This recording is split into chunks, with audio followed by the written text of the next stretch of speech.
cólica abdominal, cólica menstrual e crise de coluna lombar.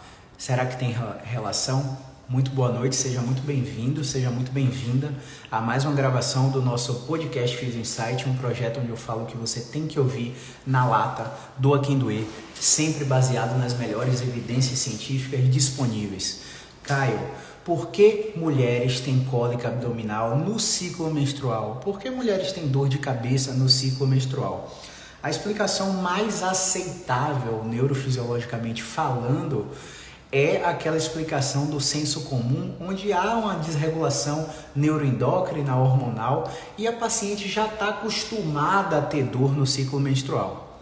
Uma explicação outlier, uma explicação fora da curva, seria uma outra característica que existe uma plausibilidade, onde há uma sensibilização do sistema nervoso central. As mulheres foram criadas num sistema de cultura e crenças onde seria normal sofrer, porque a mulher sofre no parto, porque a mulher sofre nas atividades do lar, porque a mulher já tem toda essa característica de preconceito na inserção do trabalho, e quando se insere no trabalho recebem salários menores do que homens no mesmo cargo. Enfim, tem todo um contexto histórico, socioeconômico e cultural que prepara a mulher para, entre aspas, o sofrimento. Então a mulher aceita que ela tem que ter dor de cabeça no ciclo menstrual, ela aceita que ela tem que ter cólica no ciclo menstrual e toma um Buscofen, né? Toma um Buscopan, toma um ibuprofeno, toma um nimesulida, toma um analgésico qualquer naquela consulta de corredor, porque todo mundo conhece um médico, um profissional de saúde, e quando está passando no corredor do hospital, tô sentindo isso, o médico vai lá, usa aquilo, e aí o ciclo de automedicação começa a se instalar. Como que seria essa sensibilização? Baseado nesse sistema de cultura e crenças, a mulher ela já reconhece aquele ciclo como ameaçador.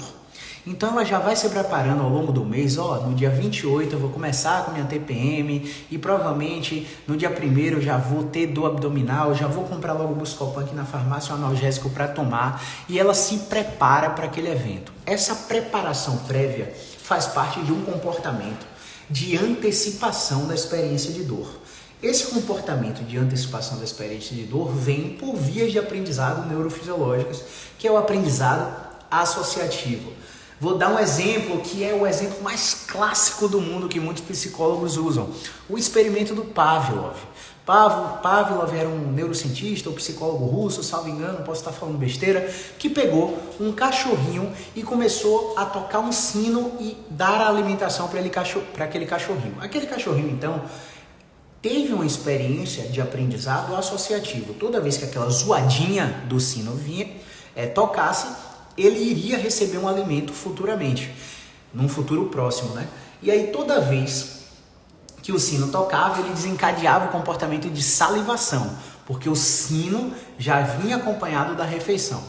Depois de um tempo, o cara que fez esse experimento começou a tirar a carne, tirar o alimento e tocar só o sino. E por muito tempo o cachorro perpetuou esse comportamento de salivação mesmo sem o alimento depois do sino. Ou seja, foi um aprendizado associativo. Estímulos pareados pelo cérebro. O mesmo acontece com a mulher, com o homem em caso de dor. Ele condiciona todas as circunstâncias do primeiro evento traumático, seja de cólica, seja de enxaqueca, seja de dor abdominal, de baixo ventre, de dor pélvica ou de dor lombar, com todas as circunstâncias que estão acontecendo ao redor. E aí, essa preparação, esse aprendizado associativo, gera essa antecipação da experiência de dor. E o cérebro, pessoal, é lindo. O cérebro, ele faz assim, eu não sei distinguir se você está se preparando para enfrentar uma cólica ou se você está num sinal de trânsito com a arma na cabeça, com alguém tentando roubar o seu carro. Para o cérebro, as situações, os neurotransmissores, substância P, glutamato, enfim, citocinas inflamatórias, mediadores imunohistoquímicos, eles são liberados na corrente sanguínea nas duas situações, em ambas as situações.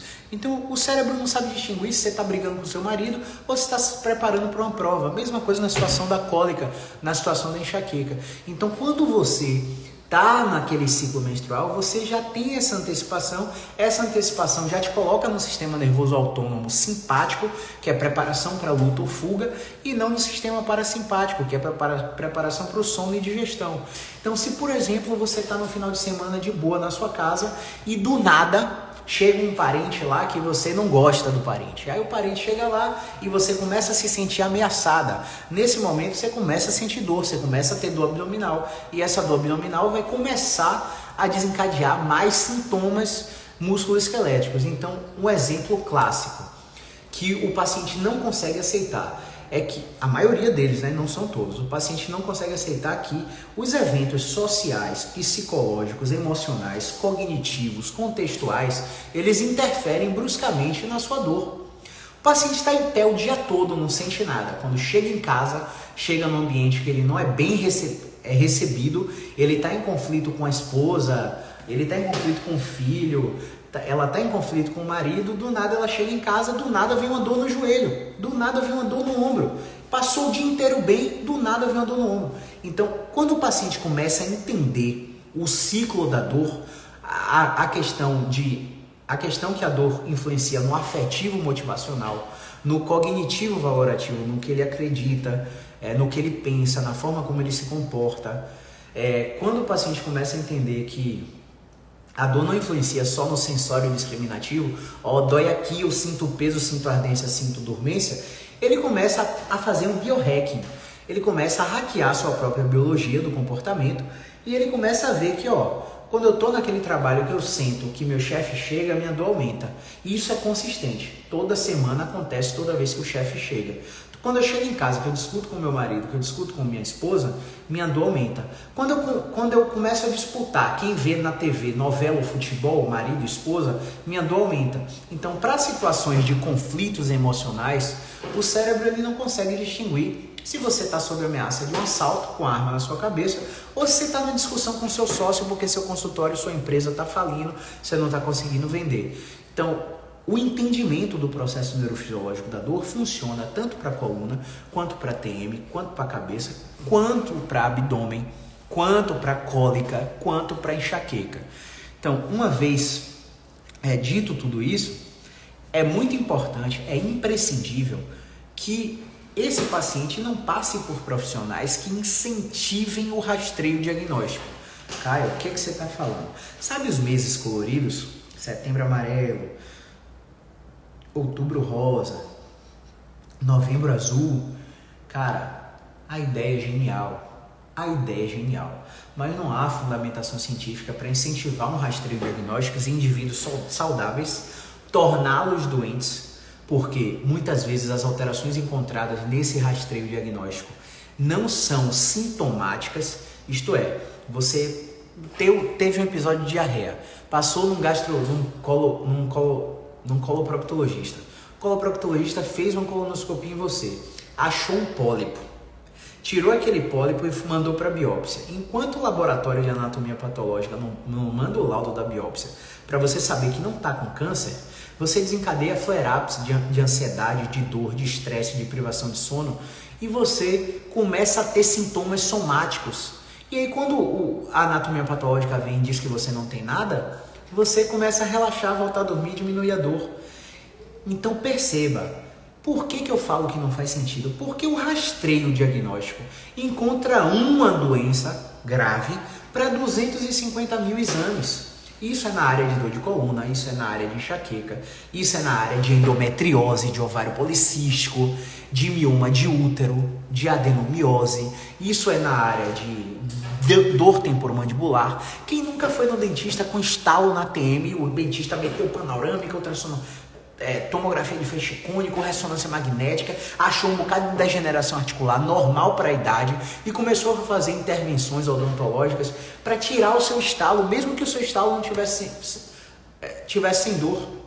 Eu passei por 2 dentistas muito renomados aqui que queriam fazer uma cirurgia ortognática em mim porque minha mordida era atrésica e eu iria ter dor no futuro. Gente, eu tenho 33 anos, eu tinha 15 anos. Até agora não aconteceu nada e eu espero que não aconteça. E se eu me pegar num momento de estresse e minha TM começar a doer, eu não vou me desesperar e logo fazer exame de imagem, porque eu sei que para minha idade eu vou achar alterações degenerativas na minha TM e isso não está diretamente relacionado à dor. Muitas vezes um problema na articulação temporomandibular está vindo do pescoço, está vindo do ombro, está vindo da torácica. Isso todo mundo já está cansado de saber.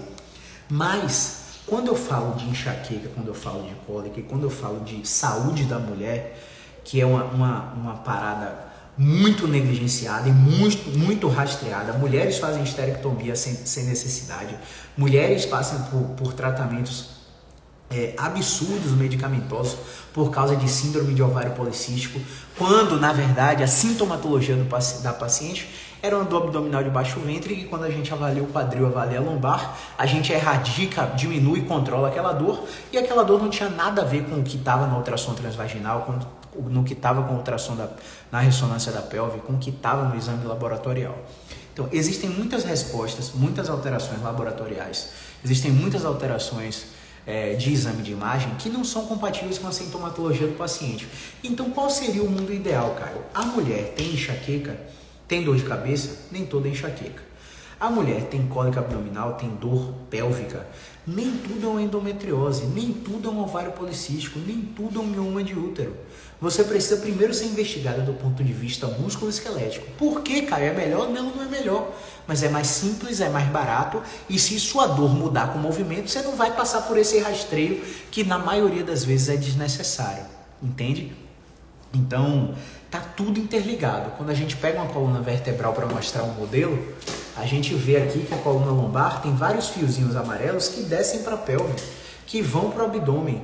E nessa brincadeira dessa irradiação de dor que é proveniente da coluna, proveniente não como causa, tá pessoal, mas como influência da coluna, se o paciente é mal diagnosticado, é mal testado, ele vai passar por rastreios diagnósticos, vai ficar ansioso, vai achar problema onde não tem. E é impressionante como a indústria medicamentosa, farmacêutica, consegue nome novo para a doença, nome novo para a disfunção. Estamos pesquisando uma doença nova e do nada cria-se um remédio para aquela... Enfim, eu deixo a reflexão para vocês. Não é que não seja útil, tá, pessoal? Existem casos que não vão mudar com o movimento, que a cólica não vai melhorar, que a enxaqueca não vai melhorar. E a gente vai ter que ter acompanhamento de um neurologista, vai ter que ter acompanhamento de uma anestesiologista, vai ter que ter um educador físico para ajudar na mudança de estilo de vida através da prescrição baseada em evidências de exercício, né? A gente muitas vezes vai ter que ter um psicólogo em terapia cognitivo comportamental, que é muito difícil do paciente aceitar, principalmente quando o paciente é da área da saúde, ele acha que a gente está sugerindo que ele é maluco, principalmente se o paciente for psicólogo, aí é que acabou. Se o paciente for psicólogo e for numa corrente filosófica que é contrária à terapia cognitivo comportamental, aí é que o bicho vai pegar. Mas assim, como a gente fala de prática baseada em evidências, se, por exemplo, sua dor abdominal for por um ovário policístico, for por um mioma de útero, e a retirada do mioma não possa ser isolada, ou a retirada do mioma tenha que ser através de uma esterectomia e você ainda queira ter filhos, você precisa se cercar de profissionais bons para fazer tratamentos em conjunto para poder evitar uma cirurgia fora de hora. Então, claro que cada caso é um caso, não acha aqui que eu estou falando que a fisioterapia vai resolver tudo, mas o que eu já vi de paciente chegar aqui com crise de coluna lombar e a gente melhorar a crise, do nada a paciente vem com relato, eu tinha muita cólica, agora eu não tenho mais, tinha muita dor pélvica, dor abdominal, dor no ato sexual, não tinha mais. Por quê? Porque os nervos que vão para a pelve saem da coluna lombar, e se a coluna lombar está com alguma alteração, o bicho pega. Uma outra coisa muito importante que você entenda é que na crise de coluna, nem tudo é preferência direcional. Muitas vezes você não vai achar uma preferência direcional e o paciente vai melhorar através de habituação, através de exercícios de carga, de exposição gradativa, evoluindo o paciente progressivamente. E você tem que saber diferenciar isso. Você tem que testar a CPM, saber se